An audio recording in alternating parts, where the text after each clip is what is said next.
സകലവും നിയന്ത്രണാതീതമായി കഴിഞ്ഞിരിക്കുന്നു. ആർക്കും എന്നെ സഹായിക്കുവാൻ കഴിയില്ല എന്നതാണ് ബഹുഭൂരിപക്ഷത്തെയും അലട്ടുന്ന പ്രശ്നം.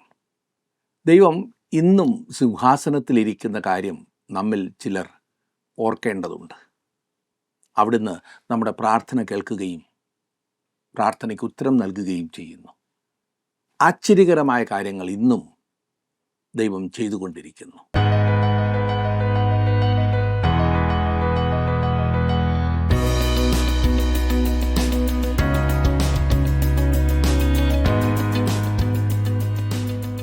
ജീവസന്ദേശത്തിൻ്റെ ഈ എപ്പിസോഡിലേക്ക് ഞങ്ങളുടെ കേൾവിക്കാരെ സ്വാഗതം ചെയ്യുന്നു.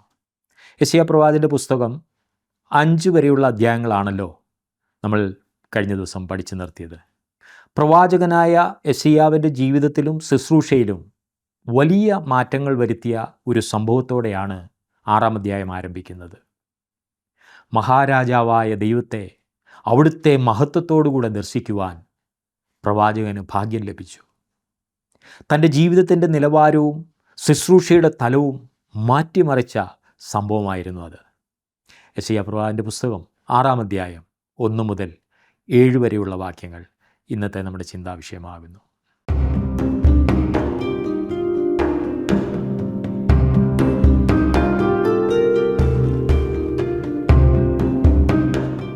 ഇന്ന് നാം പഠിക്കുവാൻ പോകുന്ന ഭാഗം വളരെ സുപരിചിതമായ യെശയ്യാ പ്രവചനം 6-ാം അധ്യായം ആകുന്നു. പ്രവാചകൻ്റെ വിളിയും പ്രവാചക സ്ഥാനത്തേക്കുള്ള നിയോഗവുമാണ് ഈ അധ്യായത്തിലെ വിഷയം. കാലാനുക്രമമായും യുക്തിയുക്തമായും നോക്കിയാൽ യെശയ്യാവിൻ്റെ പുസ്തകം ആരംഭിക്കുന്നത് 6-ാം അധ്യായത്തോടെയാണ്. കാരണം യെശയ്യാവിൻ്റെ ജീവിതത്തിലെ നിർണായക നിമിഷവും അതുതന്നെ പ്രവാചക സ്ഥാനത്തേക്ക് അടുപ്പിക്കുന്നതും നാം കാണുന്നത് ഈ 6-ാം അധ്യായത്തിലാണല്ലോ.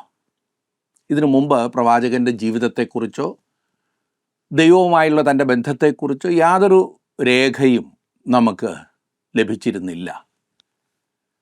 തൻ്റെ പ്രവാചക ശുശ്രൂഷ ആരംഭിക്കുന്നത് ഉസിയ രാജാവിൻ്റെ മരണത്തോടെയാണ്.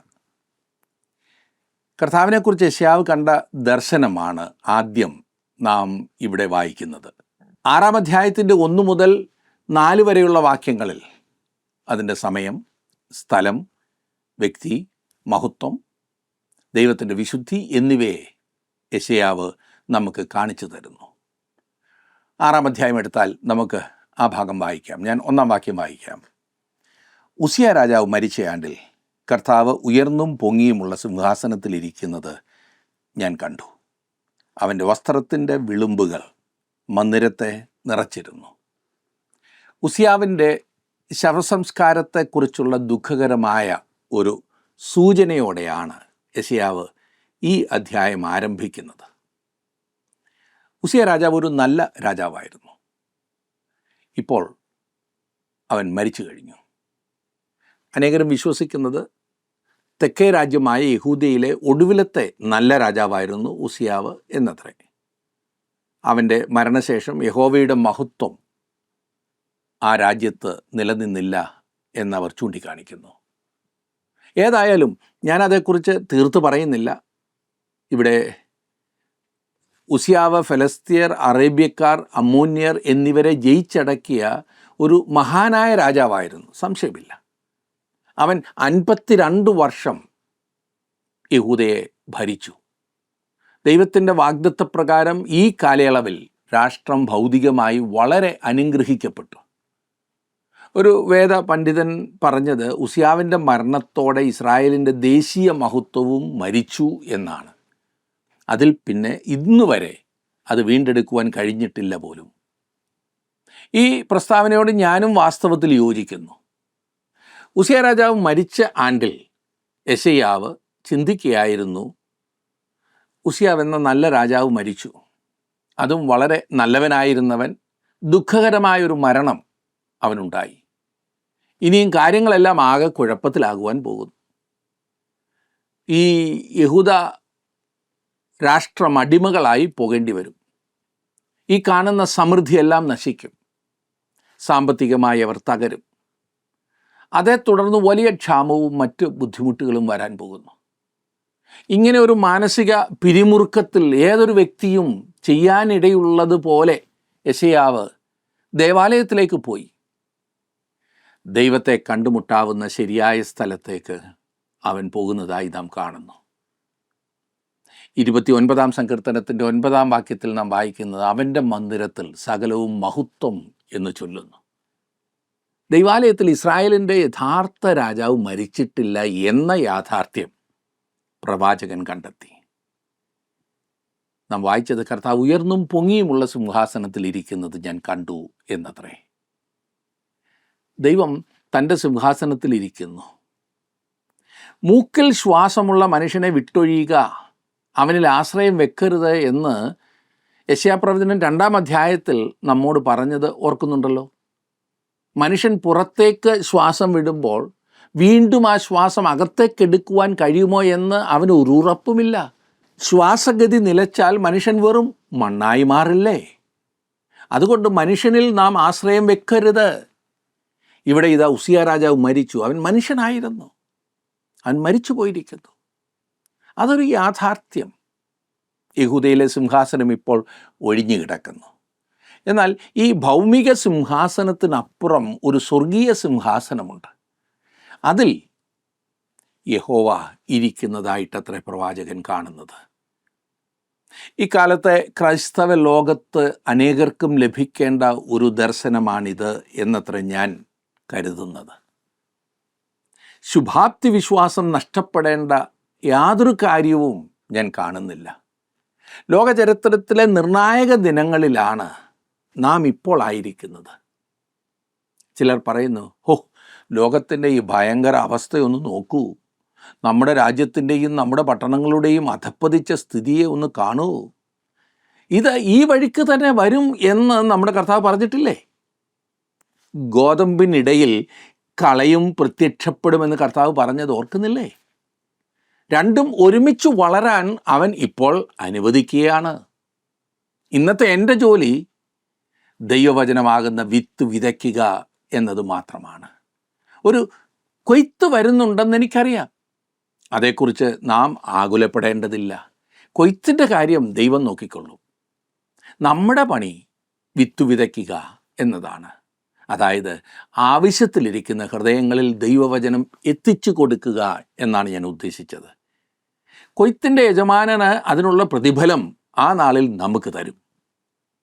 എന്നെ ശ്രദ്ധിക്കുന്ന പ്രിയ സുഹൃത്തെ, ഒരാൾ കൂടി ഈ വചനം കേൾക്കാൻ താങ്കൾ പരിശ്രമിക്കുന്നുവെങ്കിൽ അതുമൂലം നിത്യതയിൽ താങ്കൾക്കുള്ള പ്രതിഫലം വർദ്ധിക്കും എന്നതാണ് ഞാൻ മനസ്സിലാക്കുന്നത്.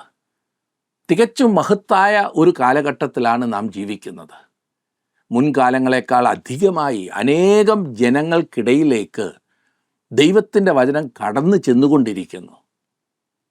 നമ്മുടെ ഈ അരമണിക്കൂർ പ്രക്ഷേപണത്തിൽ പോലും എൻ്റെ ശുശ്രൂഷയുടെ മുഴുവൻ വർഷങ്ങളും ഞാൻ പ്രസംഗപീഠത്തിന് പിന്നിൽ നിന്നാൽ കിട്ടുന്നതിലുമധികം ജനങ്ങളോട് ദൈവവചനം പങ്കിടാൻ സാധിക്കുന്നു എന്നോർക്കുകയാണ്.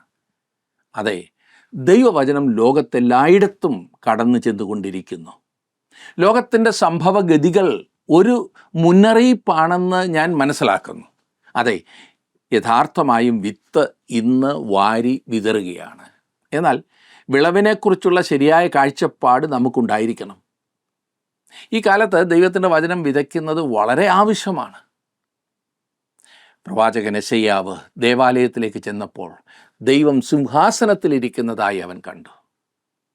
നമ്മിൽ ചിലർ ദൈവം ഇന്നും സിംഹാസനത്തിലിരിക്കുന്ന കാര്യം ഓർക്കേണ്ടതുണ്ട്.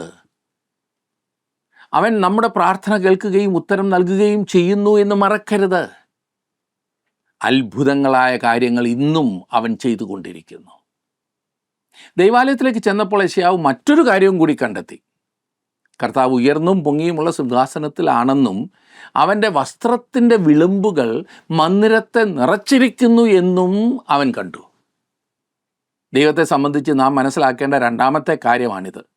ദൈവം ഉന്നതനാണ്, അവൻ ഉയരത്തിൽ വസിക്കുന്നു, അവൻ ഒരിക്കലും പാപവുമായി കൂട്ടുകെട്ടുണ്ടാക്കുകയില്ല. ഇനി രണ്ടാമത്തെ വാക്യം നമുക്ക് നോക്കാം.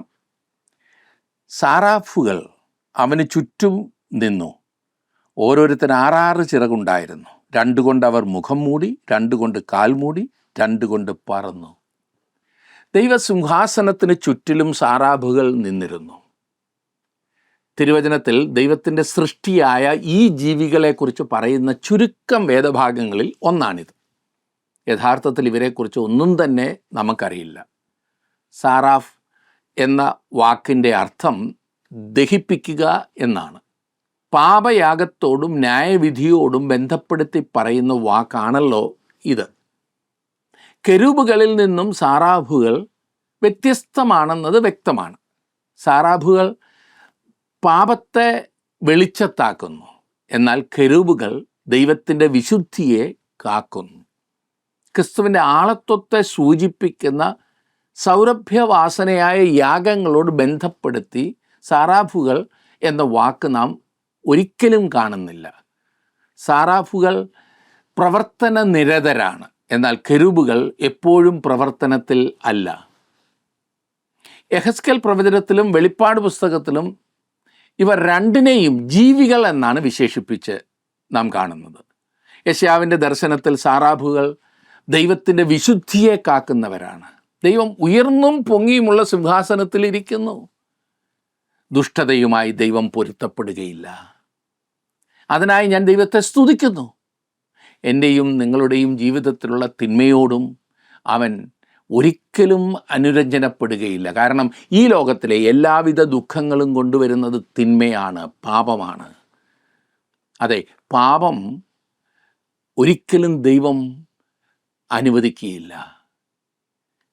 മുടി നരയ്ക്കുവാനും കാലുകൾ ഇടറുവാനും മുതുകു കുനിയുവാനുമൊക്കെ ഇടയാക്കിയത് പാപമാണ്. കുടുംബത്തെയും ജീവിതങ്ങളെയും തകർത്ത് പാതാളത്തെ നിറയ്ക്കുന്നതും പാപം മൂലമാണ്. ഇതിനോട് ദൈവം ഒരിക്കലും അനുരഞ്ജനപ്പെടാത്തത് കൊണ്ട് ഞാൻ സന്തോഷിക്കുന്നു. ദൈവത്തെ സ്തുതിക്കാൻ ഇത് കാരണമല്ലേ സുഹൃത്തെ? ദൈവം പറയുന്നു പാപത്തെ താൻ വെറുക്കുന്നു എന്ന്. അതിനെ നശിപ്പിച്ച പ്രപഞ്ചത്തിൽ നിന്നും അതിനെ നീക്കിക്കളയുവാൻ ദൈവം ഒരുങ്ങിയിരിക്കുന്നു. അത് നമുക്ക് സുഖം തരുന്നു എന്നും രസം തരുന്നു എന്നും താങ്കൾ ചിന്തിച്ചാൽ ഒടുവിൽ അത് നമ്മെ വരിഞ്ഞു മുറുക്കി നാശത്തിൽ കൊണ്ടെത്തിക്കും, കൊന്നുകളയും. നരകത്തിൽ മാത്രമല്ല, ഈ ആയുസ്സിൽ തന്നെ സുഖത്തിൻ്റെ പിൻപേയും പാപത്തിൻ്റെ ആ രസത്തിൻ്റെ പിൻപേയും ഓടുന്നവർ എപ്പോഴും ശ്രദ്ധിക്കേണ്ട ഒരു വസ്തുതയാണിത്. പാപം ശാശ്വതമായ സന്തോഷം ആർക്കും തരില്ല. താൽക്കാലികമായ സുഖവും രസവും മാത്രമാണത് തരുന്നത്. അതുകൊണ്ട് ദൈവം പാപത്തെ നീക്കിക്കളയുവാൻ ആഗ്രഹിക്കുന്നു. ഇന്ന് നമ്മുടെ ദൈവം ഒട്ടും അനുരഞ്ജനപ്പെടാത്ത, ഒട്ടും അറച്ചു നിൽക്കാതെ, ഒട്ടും വ്യതിചലിക്കാതെ പാപത്തിനെതിരെ മുന്നേറുകയാണ്. അതാണ് ദൈവം പറയുന്നത്. അവൻ ഉയർന്നും പൊങ്ങിയുമുള്ള സിംഹാസനത്തിലിരിക്കുന്നു. എൻ്റെ പ്രിയ സഹോദര, എന്നെ ശ്രദ്ധിക്കുന്ന പ്രിയ സഹോദരി, ഞാനും നിങ്ങളും ദൈവത്തിൻ്റെ മുൻപാകെ തലകുനിക്കേണ്ടത് ആവശ്യമായിരിക്കുന്നു. യെശയ്യാവ് ദൈവത്തെ ഉയർന്നും പൊങ്ങിയുമുള്ള സിംഹാസനത്തിൽ കണ്ടപ്പോൾ അത് അവൻ്റെ തലയെ കുനിയിക്കുമാറാക്കി. വിനയത്തോടെ ഭയത്തോടെ അവൻ ദൈവം മുൻപാകെ നിന്നു. നമ്മുടെ സഭകൾക്ക് ഈ ദർശനം എത്രമാത്രം ഇന്ന് ആവശ്യമായിരിക്കുന്നു സുഹൃത്തെ. അവിടുത്തെ സ്നേഹത്തെക്കുറിച്ച് മാത്രം ഉള്ളതല്ലാതെ ദൈവത്തിൻ്റെ വിശുദ്ധിയെക്കുറിച്ചും നീതിയെക്കുറിച്ചുമുള്ള ആ ദർശനം. കാരണം ദൈവം വിശുദ്ധനാണ്. അവൻ പാപത്തെ ശിക്ഷിക്കുവാൻ പോകുന്നു. പാപത്തിനെതിരെ ദൈവം കോപിക്കുന്നവനാണ്. പാപം ചെയ്യുന്നവരെ അവൻ ശിക്ഷിക്കും. അതെ, ശിക്ഷിക്കുമെന്ന് തന്നെ അവൻ വീണ്ടും വീണ്ടും തൻ്റെ വചനത്തിൽ പറയുന്നുണ്ട്. എന്നാൽ അത് മാത്രമല്ല, താങ്കളെ രക്ഷിക്കുന്ന ഒരു സ്നേഹിതൻ കൂടിയാണ് ദൈവം. പക്ഷേ അതിനായി താങ്കൾ അവൻ്റെ വഴിയിൽ വരേണ്ടത് ആവശ്യമാണ്. അത് താങ്കളുടെ നന്മയ്ക്കും ദൈവത്തിൻ്റെ സ്നേഹത്തിനും ദൈവത്തിൻ്റെ നീതിക്കും എല്ലാം ആവശ്യമാണ്. താങ്കളുടെ വിശ്വാസവും ആശ്രയവും അവൻ്റെ പുത്രനായ യേശു ക്രിസ്തുവിൽ മാത്രം വയ്ക്കേണ്ടിയിരിക്കുന്നു. യോഹന്നാൻ എഴുതിയ സുവിശേഷം 14-ാം അധ്യായം 6-ാം വാക്യം നമുക്ക് സുപരിചിതമാണല്ലോ. ഞാൻ തന്നെ വഴിയും സത്യവും ജീവനുമാകുന്നു എന്ന് യേശു പറഞ്ഞു. ഞാൻ മുഖാന്തരമല്ലാതെ ആരും പിതാവിൻ്റെ അടുക്കൽ എത്തുന്നില്ല എന്നും അവൻ ഉറപ്പിച്ചു പറഞ്ഞു. അതേ സുഹൃത്തെ, ദൈവപുത്രൻ താങ്കളുടെ സുഹൃത്തായിരിക്കുന്നത് എത്ര വലിയ പദവിയാണെന്ന് ഓർത്തു നോക്കുക.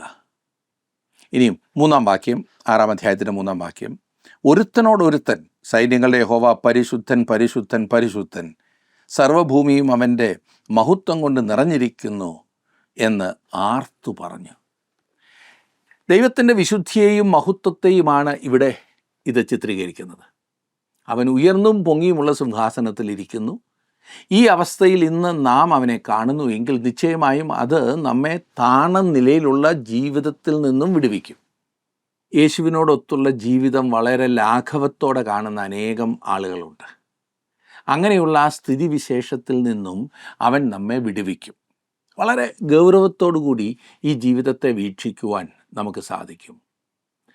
ഒരു കളിത്തോഴൻ എന്ന പോലെ യേശുവിനോട് പറയാമെന്നും തങ്ങൾക്ക് ബോധിച്ച ഏത് ശൈലിയിലും അവനോട് സംസാരിക്കാം എന്നുമാണോ താങ്കൾ കരുതുന്നത്?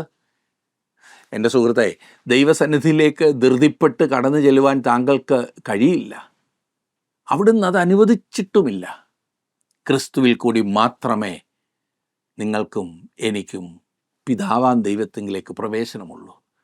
വേറെ ഒരു മാർഗവുമില്ല. ദൈവത്തിങ്കിലേക്കുള്ള ഏക വഴി ക്രിസ്തു മാത്രമാണ്. താങ്കൾ ആരായിരുന്നാൽ തന്നെയും ക്രിസ്തുവിലൂടെ പാപക്ഷമ പ്രാപിച്ച് രക്ഷിക്കപ്പെട്ട് ദൈവസന്നിധിയിലേക്ക് ചെല്ലുവാൻ താങ്കൾക്ക് സാധിക്കും. താങ്കൾക്ക് ദൈവത്തിൻ്റെ അടുക്കലേക്കല്ലാതെ പ്രവേശനമില്ല. താങ്കൾക്ക് അവൻ്റെ സന്നിധിയിൽ പ്രവേശനം ലഭിക്കുന്നത് എന്തുകൊണ്ടെന്നാൽ താങ്കൾ ക്രിസ്തുവിലാകുന്നു എന്ന ഒരൊറ്റ കാരണം കൊണ്ടാണ്. കർത്താവായ യേശു ക്രിസ്തു അത് വ്യക്തമാക്കിയിട്ടുണ്ട്. അവൻ പറഞ്ഞു, ഞാൻ മുഖാന്തരമല്ലാതെ ആരും പിതാവിൻ്റെ അടുക്കൽ എത്തുന്നില്ല എന്ന്.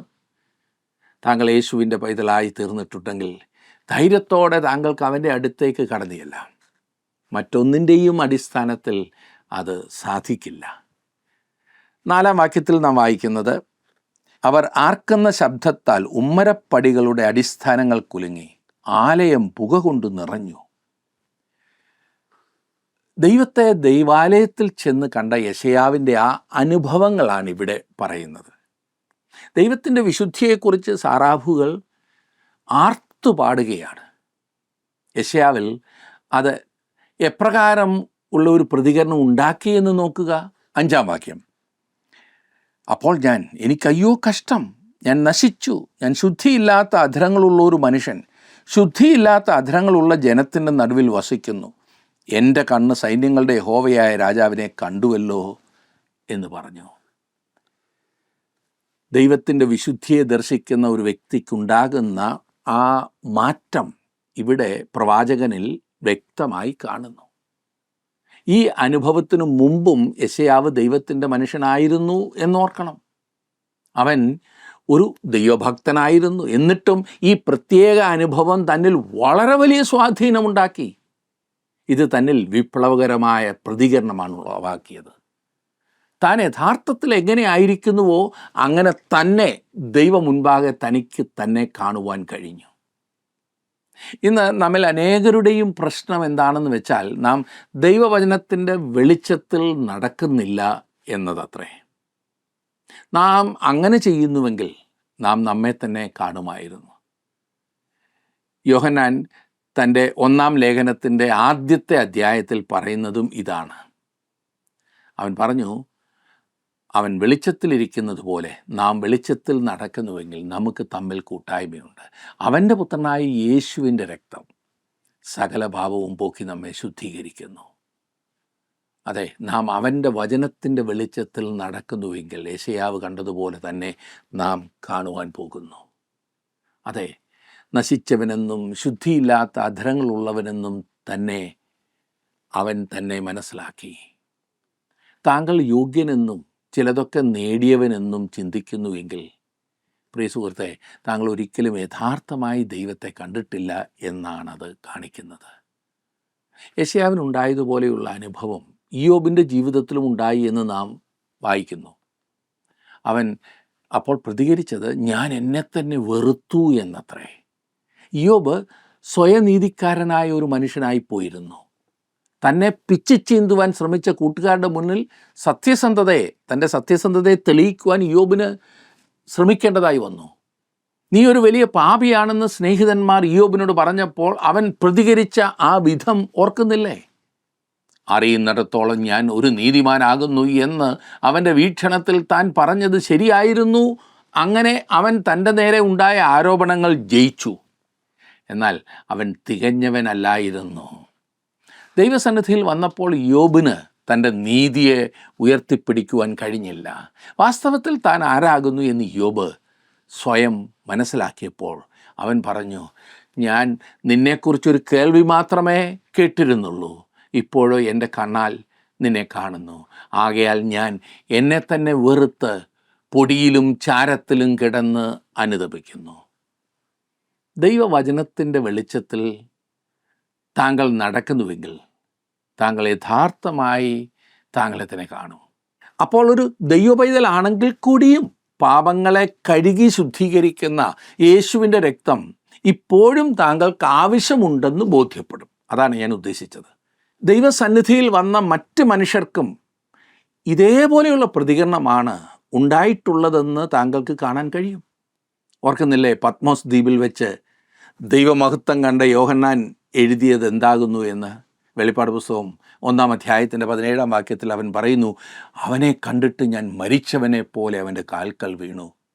ഇനിയും ദാനിയേൽ ദൈവത്തെ കണ്ടപ്പോൾ പറഞ്ഞു, ദാനിയേൽ പ്രവചനം 10-ാം അധ്യായത്തിൻ്റെ 8-ാം വാക്യത്തിൽ, അങ്ങനെ ഞാൻ തനിച്ച് ശേഷിച്ചിരുന്നു, ഈ മഹാദർശനം കണ്ടു, എന്നിൽ ഒട്ടും ബലം ശേഷിച്ചിരുന്നില്ല, എൻ്റെ മുഖശോഭ ക്ഷയിച്ചുപോയി, എനിക്കൊട്ടും ബലമില്ലാതെയായി. തർസോസുകാരനായ ശൗൽ ദമസ്കോസിൻ്റെ പടിവാതിൽക്കൽ വെച്ച് കർത്താവിനെ കണ്ടുമുട്ടിയത് ഓർക്കുന്നില്ലേ? അവനും പറഞ്ഞു, ഒരിക്കലും പിന്നീട് സ്വയനീതിക്കാരനായി തനിക്ക് ജീവിക്കുവാൻ കഴിയുമായിരുന്നില്ല എന്ന്. രക്ഷ ആവശ്യമുള്ളൊരു നഷ്ടപ്പെട്ട പാപിയായിട്ടത്ര പൗലോസ് തന്നെ പിന്നെ കണ്ടത്. പാപികളിൽ ഒന്നാമൻ എന്നാണ് അവൻ പറഞ്ഞത്. അതിനുശേഷം തനിക്ക് പറയാൻ കഴിഞ്ഞു, എനിക്ക് ലാഭമായിരുന്നതെല്ലാം ഞാൻ ക്രിസ്തു നിമിത്തം ഛേദമെന്ന് എണ്ണിയിരിക്കുന്നു. ഫിലിപ്പി ലേഖനം 3-ാം അധ്യായത്തിൻ്റെ 7-ാം വാക്യം അത് കൃത്യമായി വിവരിക്കുന്നു. യേശുക്രിസ്തുവിനെ തനിക്ക് ആവശ്യമുണ്ടെന്ന് പൗലോസ് കണ്ടു. ഞാൻ ഇനിയും 6-ാം വാക്യത്തിലേക്ക് വരട്ടെ.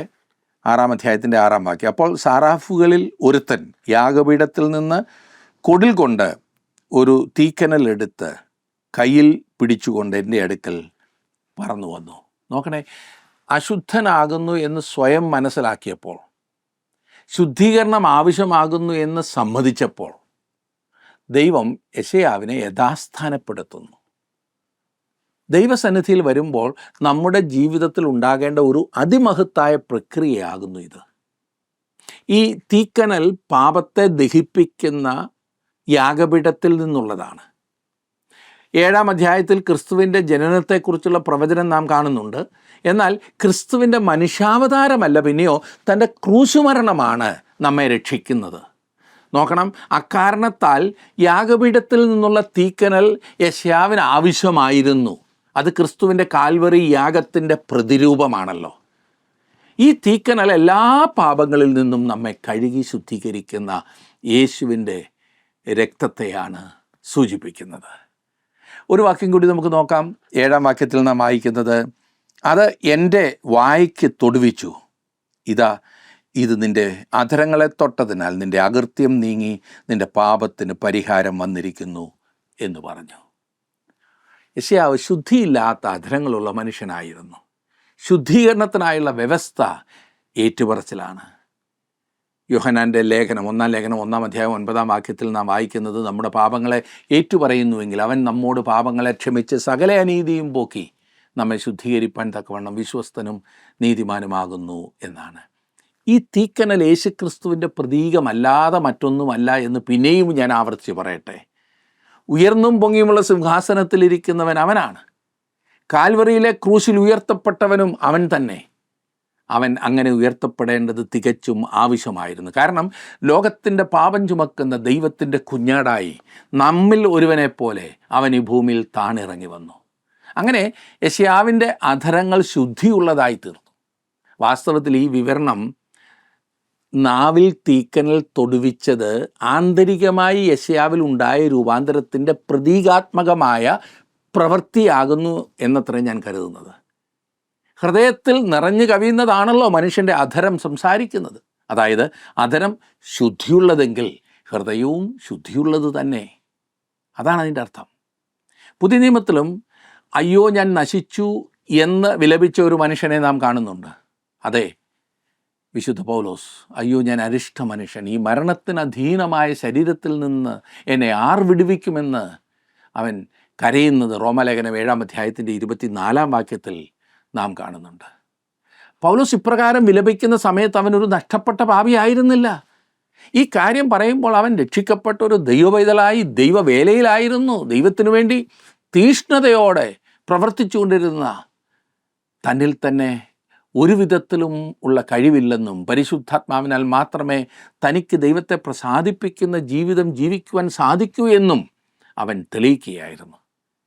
ദൈവകൃപയാൽ മാത്രമേ ദൈവത്തിനായി ജീവിക്കുവാൻ നമുക്ക് സാധിക്കൂ. മനുഷ്യൻ്റെ ഉത്തരവാദിത്വം എന്തെന്നാൽ ദൈവത്തെ പ്രസാദിപ്പിക്കുവാനുള്ള തൻ്റെ കഴിവില്ലായ്മയും പാപങ്ങളും സമ്മതിച്ച് ദൈവത്തോട് പാപങ്ങൾ ഏറ്റുപറയുക എന്നതാണ്. കർത്താവിൻ്റെ രക്തത്താലുള്ള വിടുതലിൻ്റെ പ്രായോഗിക അനുഭവം വീണ്ടും വീണ്ടും നമ്മുടെ ജീവിതത്തിൽ ആവശ്യമായിരിക്കുന്നു. യെശയ്യാവിനത് ഉണ്ടായി. അതിനുശേഷം എന്താണ് സംഭവിച്ചത് എന്ന് നമുക്ക് അടുത്ത ക്ലാസ്സിൽ നോക്കാം. അതിനു മുൻപ് ഈ ദൈവത്തെ കാണേണ്ടതുപോലെ നിങ്ങൾ കണ്ടിട്ടുണ്ടോ? അവിടുന്ന് നിങ്ങളോട് ആവശ്യപ്പെടുന്നത് ചെയ്യുവാൻ നിങ്ങൾക്ക് സാധിച്ചിട്ടുണ്ടോ? സ്വയം പരിശോധിച്ചാട്ടെ. ദൈവം നിങ്ങളെ സമൃദ്ധിയായിട്ട് അനുഗ്രഹിക്കും.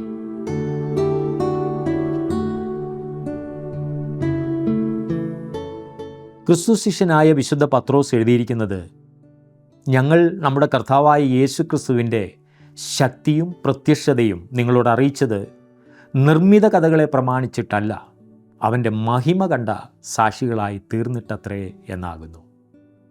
ബൈബിളിൻ്റെ ചരിത്രം നാം പരിശോധിക്കുമ്പോൾ എല്ലാ ദൈവിക ശുശ്രൂഷകരുടെയും പ്രാഥമിക യോഗ്യത അവർ ദൈവത്തിൻ്റെ മഹത്വം ദർശിച്ചവരായിരുന്നു എന്ന് നമ്മൾ കാണുവാൻ കഴിയും. കർത്താവേ, അങ്ങയുടെ മഹത്വം എന്നെ കാണിക്കണമേ എന്ന് കർത്താവിൻ്റെ ദാസനായ മോശയോട് ചേർന്ന് നമുക്കും പ്രാർത്ഥിക്കാം. തുടർന്നുള്ള ദിവസങ്ങളിലെ ക്ലാസ്സുകളിലും മുടങ്ങാതെ പങ്കെടുത്താലും കർത്താവ് നിങ്ങളെല്ലാവരെയും സഹായിക്കട്ടെ.